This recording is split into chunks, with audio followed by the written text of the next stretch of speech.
Most people don't realize this, but your brain has been lying to you about who hurt you. You think you would notice abuse the moment it happens. You think you would feel anger.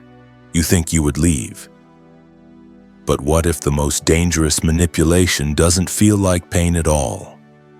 What if it feels like love?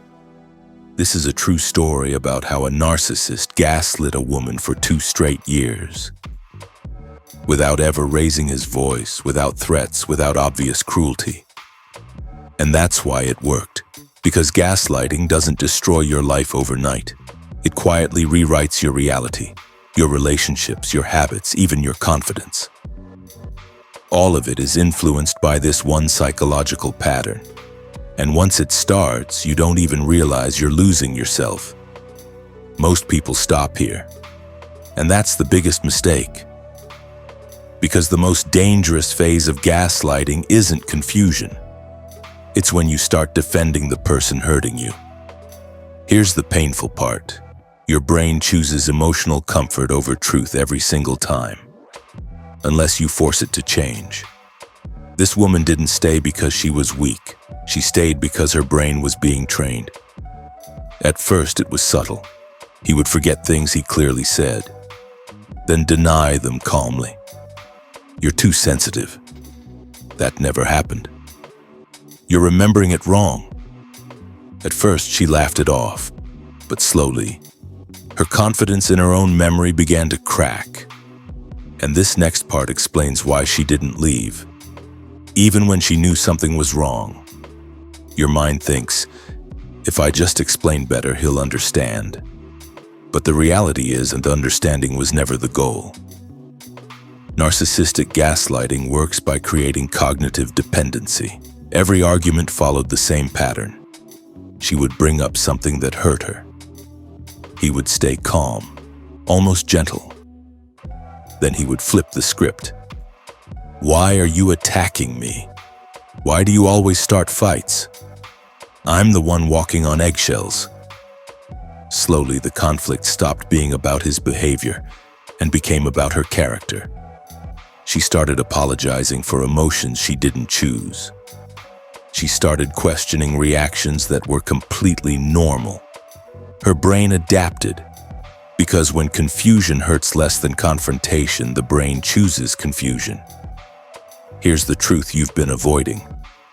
If someone makes you doubt your reality long enough, they don't need control anymore. You control yourself for them.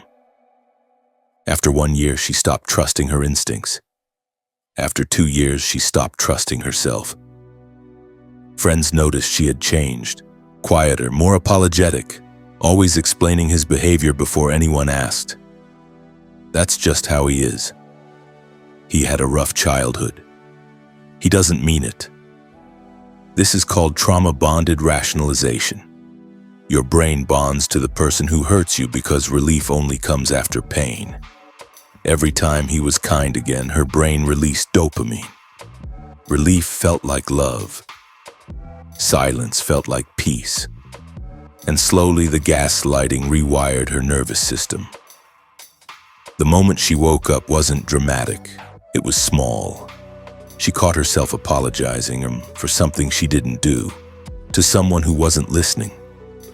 And for the first time, she felt something different. Not guilt, not fear, but clarity. Breaking free from gaslighting doesn't start with leaving. It starts with restoring trust in your own perception. Gaslighting works because it trains your brain to doubt itself.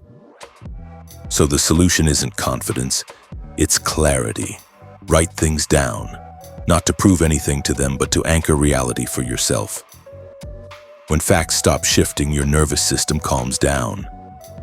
Next, stop seeking validation from the person who benefits from your confusion. Closure will never come from someone who rewrote your reality. It comes from accepting that understanding them is not the same as healing yourself. Then relearn what healthy conflict feels like. Real communication doesn't make you feel small, afraid, or crazy. Discomfort is normal. Confusion is not. And finally, trust this truth. If someone consistently makes you question your memory, emotions, or worth, that isn't love. That's control. The moment you stop arguing with their voice in your head, the cycle ends. Healing also means accepting the silence that follows. When chaos was normal, peace feels empty at first. That doesn't mean you're broken. It means your nervous system is detoxing. You may miss them, but what you're really missing is relief after pain, not love. Don't confuse absence with loss.